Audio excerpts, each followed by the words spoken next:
Hey there everybody, it is Eternal Snowman here for part 2 of my team building guide. In this one we will be looking at hyper offense, or generally offense, not necessarily hyper offense. And I'll be building a team for Ubers as an example of all the things at the end of this video, and be dropping it in the description if you're interested in using this team. So to start off, what is hyper offense?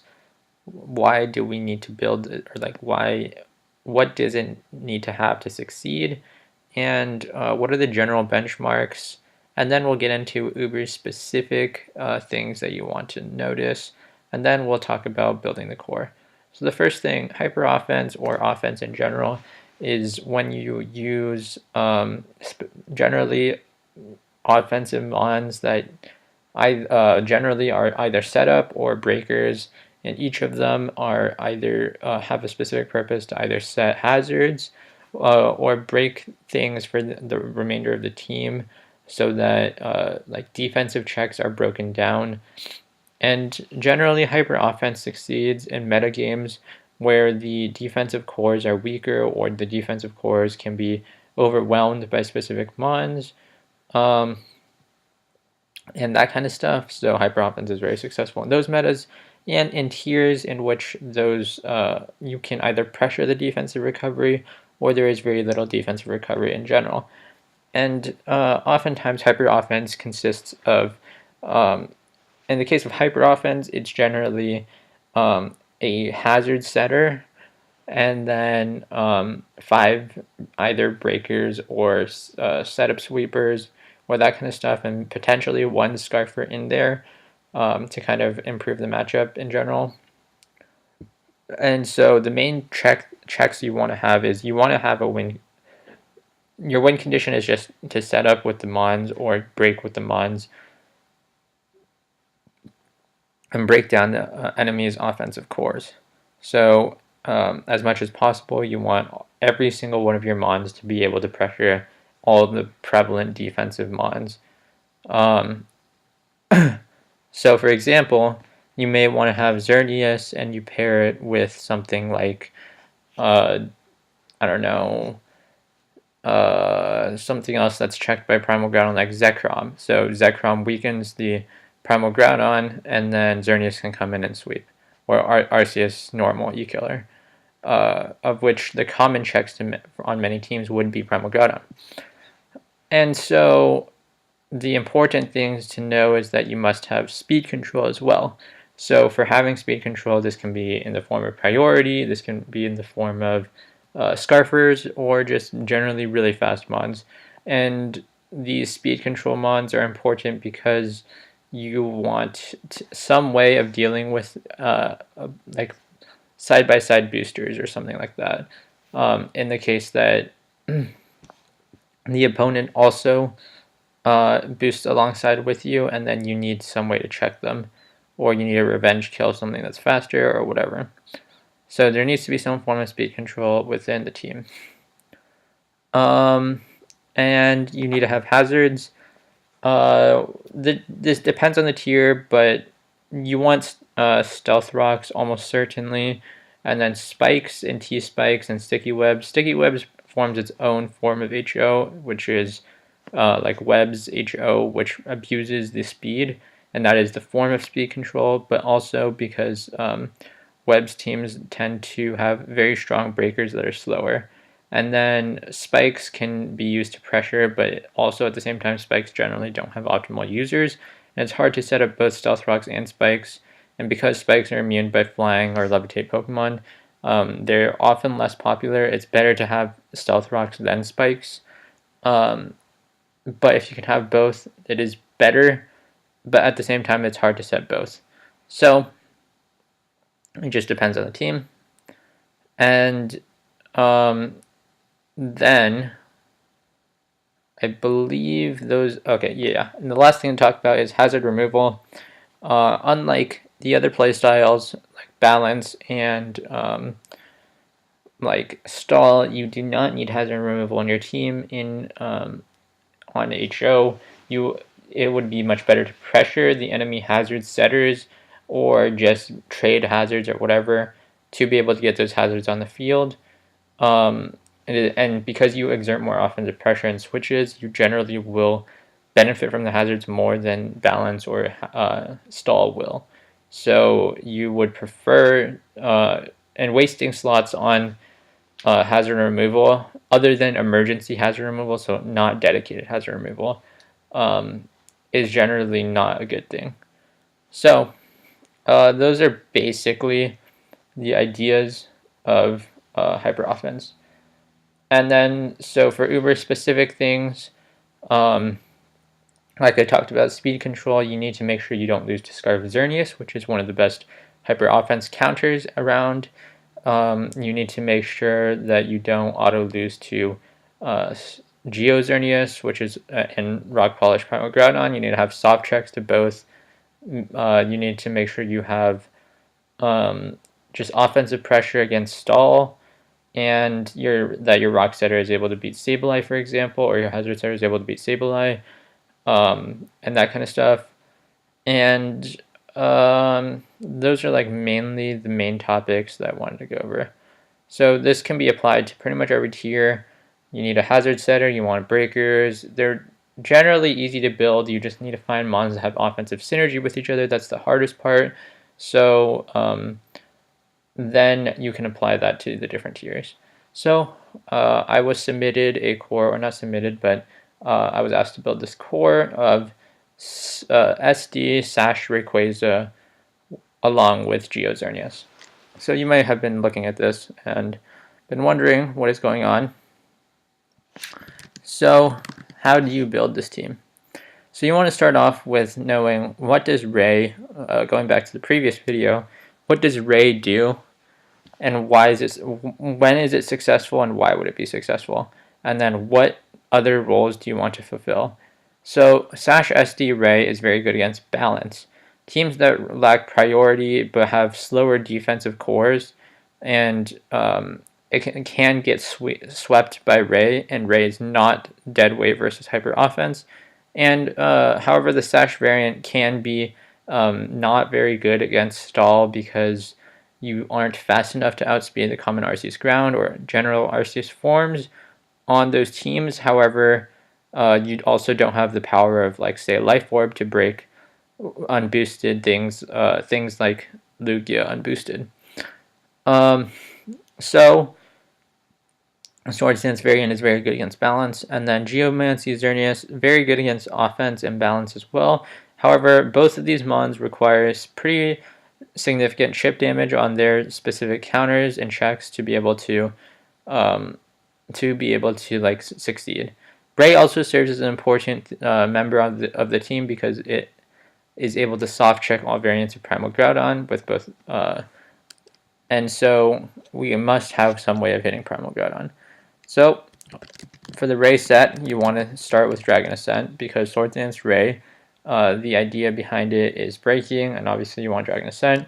Extreme speed is needed because, like I mentioned before, speed control is an important part about hyper offense, and getting any form of it is nice.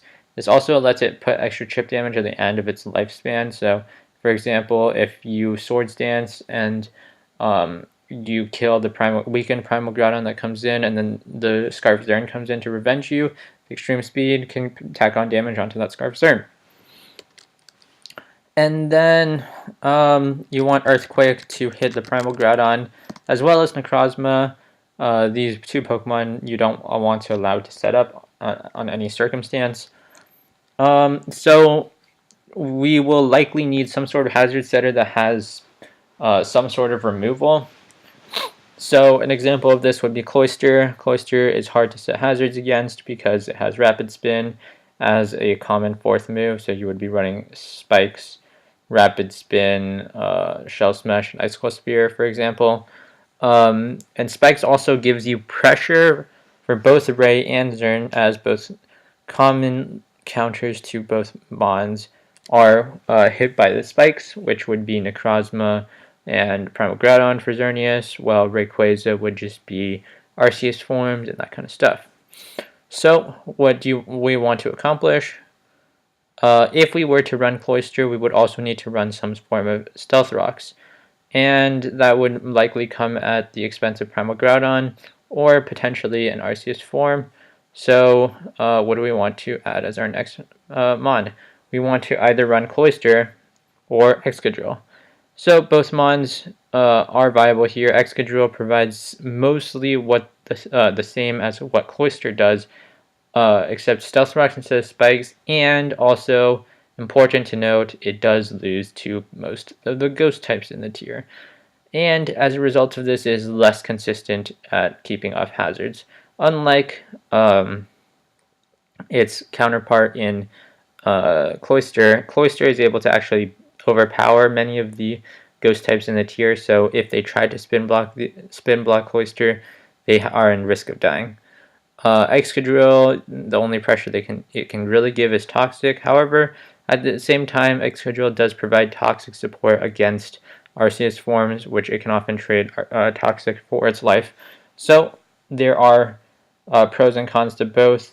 Let's start with Excadrill, mainly because the thing that is most worrying about Cloister is that you also would then need to take another slot to have SR and the Stealth Rocks, and then it's very slow because you want to have high tempo in a game where you want to keep off hazards with something like Rayquaza, because if you are unable to keep off hazards and the Sash becomes useless, or not necessarily all hazards, just Stealth Rocks, the hazards become not very useful, and so Excadrill is an obvious next mon. So let's just fill in the Geomancy set.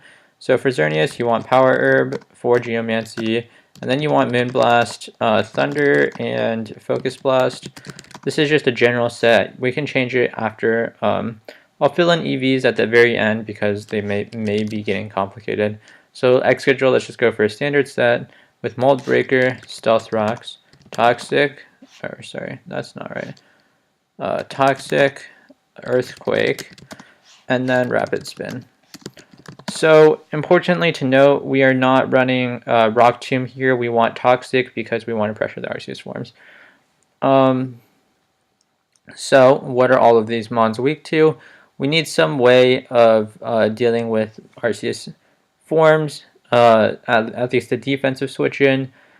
Like they're able to soft check them and then be able to try to set up on them as well.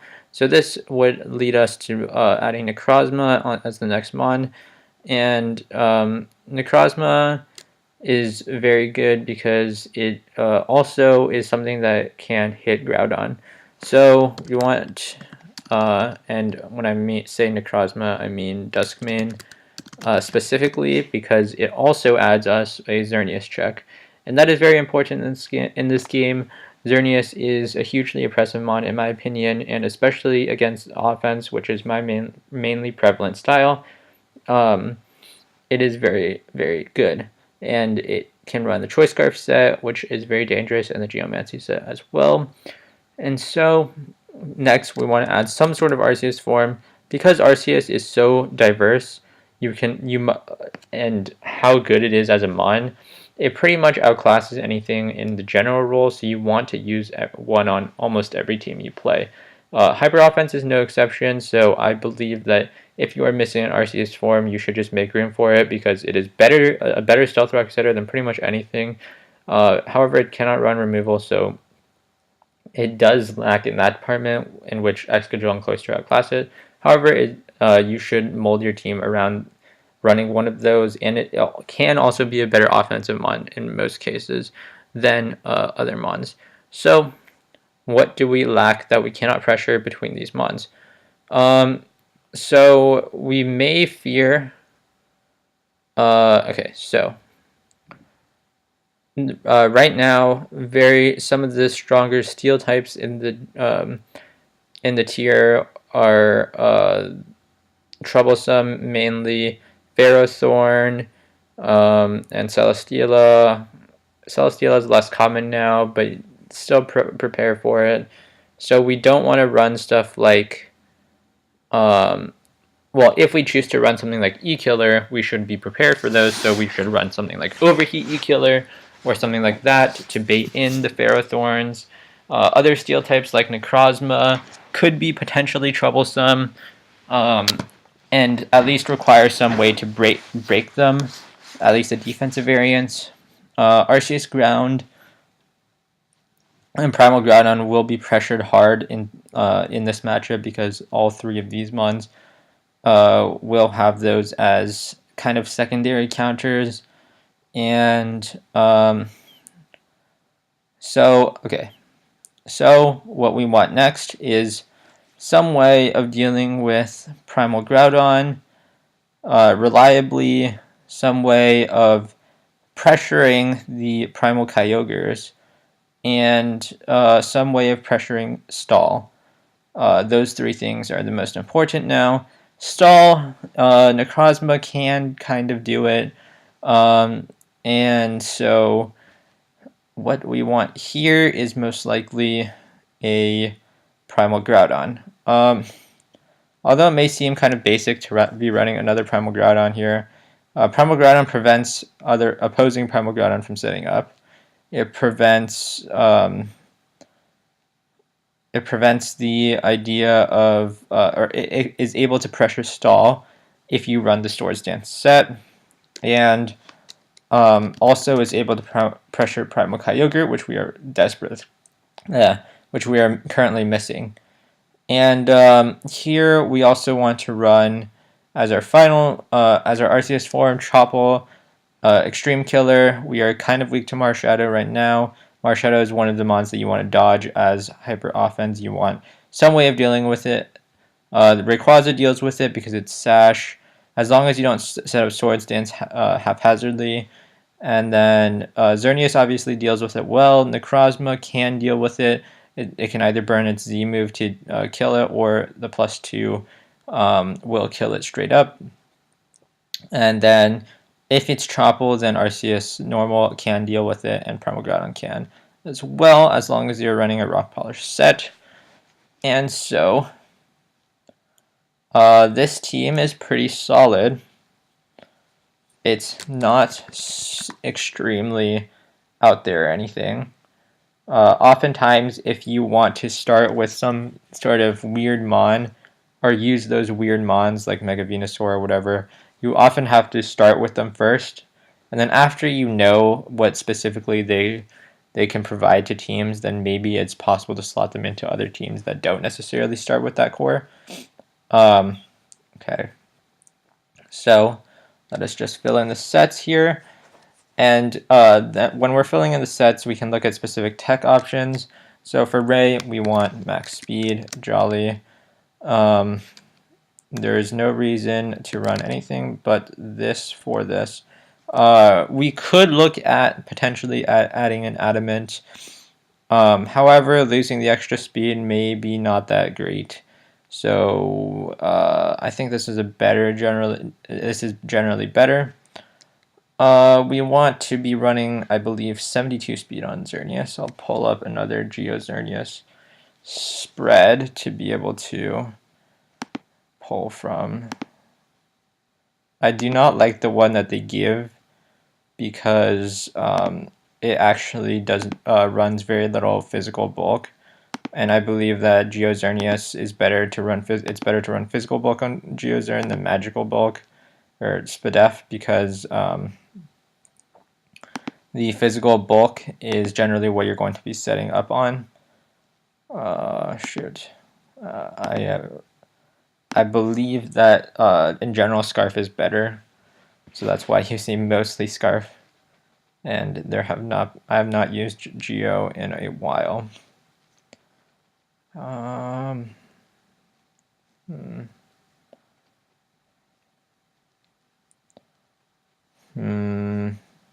here is one. So oftentimes I will just pull from previous sets I've used before, because I don't really see that much of a point in rebuilding teams. Excadrill, you just want to be running max speed. And Necrozma Solganium, yes. and Rock Polish, Swords Dance, Sunsteel Strike, and Earthquake. This is standard stuff.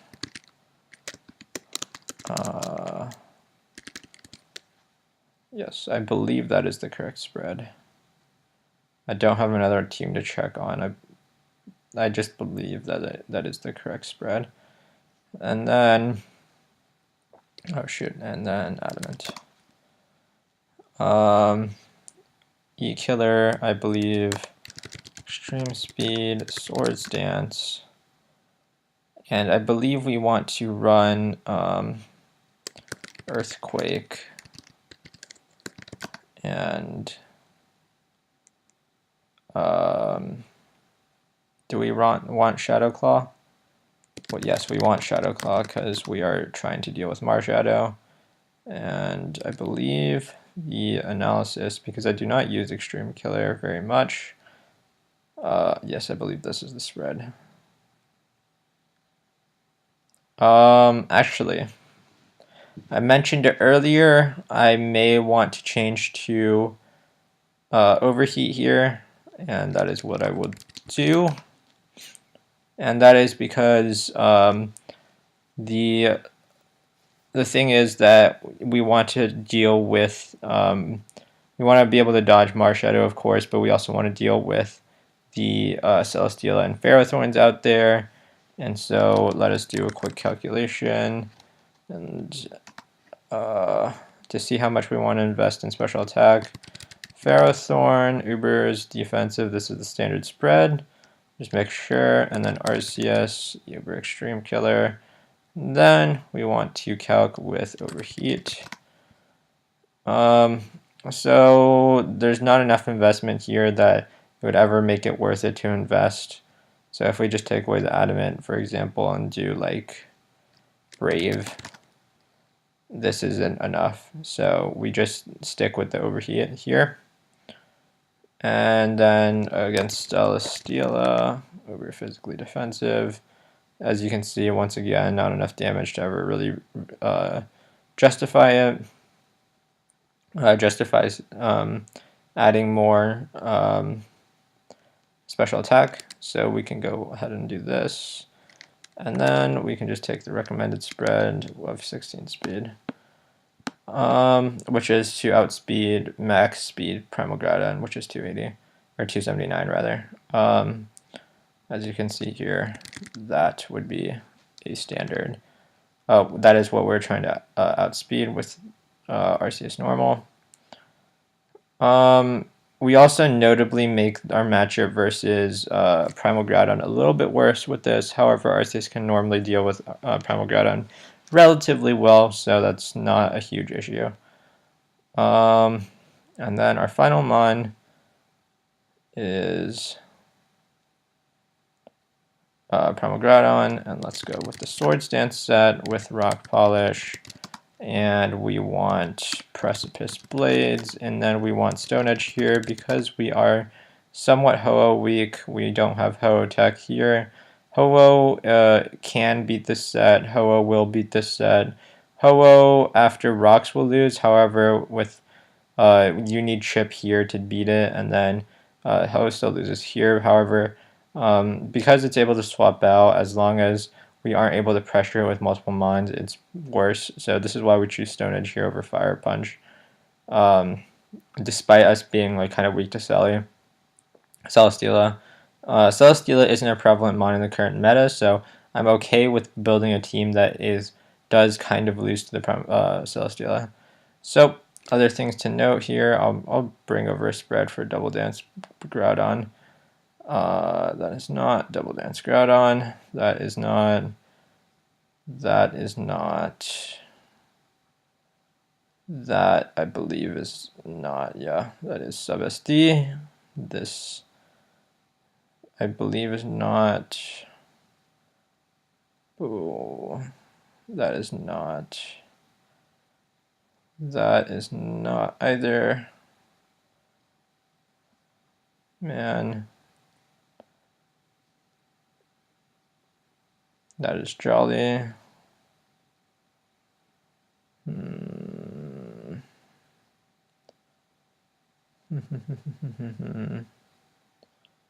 Nope. No.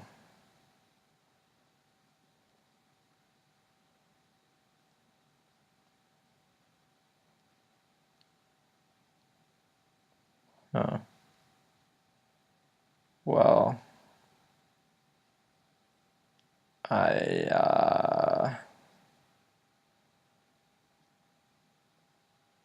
Right, you know what? Let's try to take the recommended spread, actually.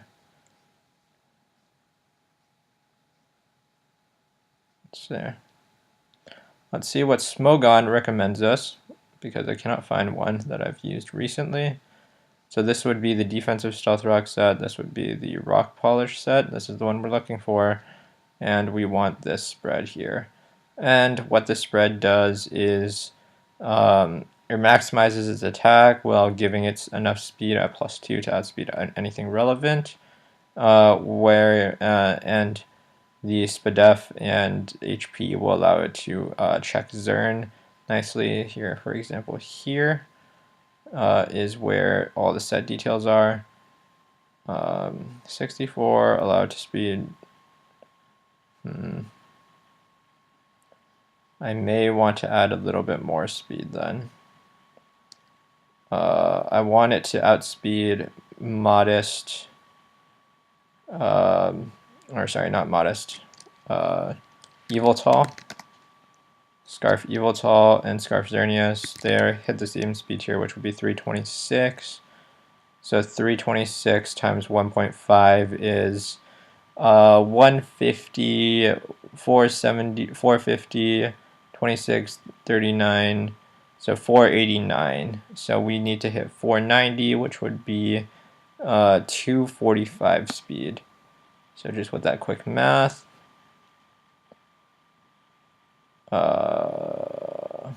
yep, that should be enough speed to outspeed those. Their spread, which would be 68 speed, would only outpace 466, which is a lot less. Wait, am I doing that right? 3.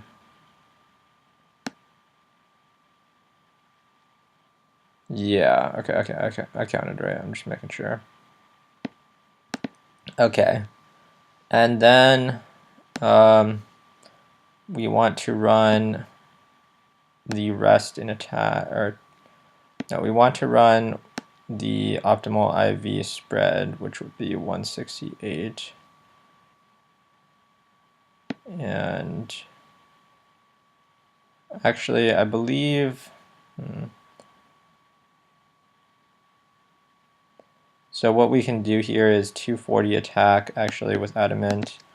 And then there's a specific spread that you can actually use in this situation with 140. 144 SPDEF is actually safe, so we can just put the rest in defense. So this is just knowing the tier, and I'll leave 0 in HP. Their spread, which takes less speed, can put more in the HP, and the HP increases the physical bulk and keeps the magical bulk similar. This will is more efficient for the EVs. However, you lose out on some physical bulk, which isn't a huge deal because that's not what we're aiming for anyway. So, in the end, this is the team. And I'll leave this team in the description for you guys to do. And then let's break down this team and look at its win conditions and what you want to do. And then I'll also talk about the general sub-style of offense, which is not HO, however, in this current meta, I believe to be better and also probably my most prevalent playstyle.